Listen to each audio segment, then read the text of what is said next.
महाराष्ट्रामध्ये सुद्धा काही घडेल का अशी चिंता वाटायला लागली आहे असं शरद पवार यांनी म्हटलंय। मणिपूर घटनेविषयी बोलताना शरद पवारांकडून ही चिंता व्यक्त करण्यात आली आहे। तर शरद पवारांच्या तोंडी दंगली घडतील अशी भाषा अयोग्य असं चंद्रशेखर बावनकुळेंनी म्हटलंय।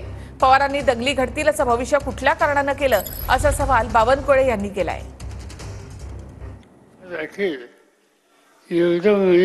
झाल्याच्यानंतर देशाचा प्रधानमंत्र्यांनी तिकडे आपण चक्कर टाकावी, लोकांना दिलासा द्यावा, हे कधी त्यांना वाटले नाही।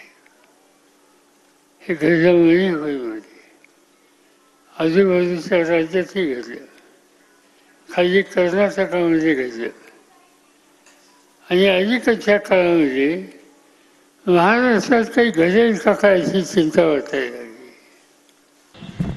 महाराष्ट्राचं अनेक वर्ष प्रतिनिधित्व शरद पवार साहेबांनी केलं।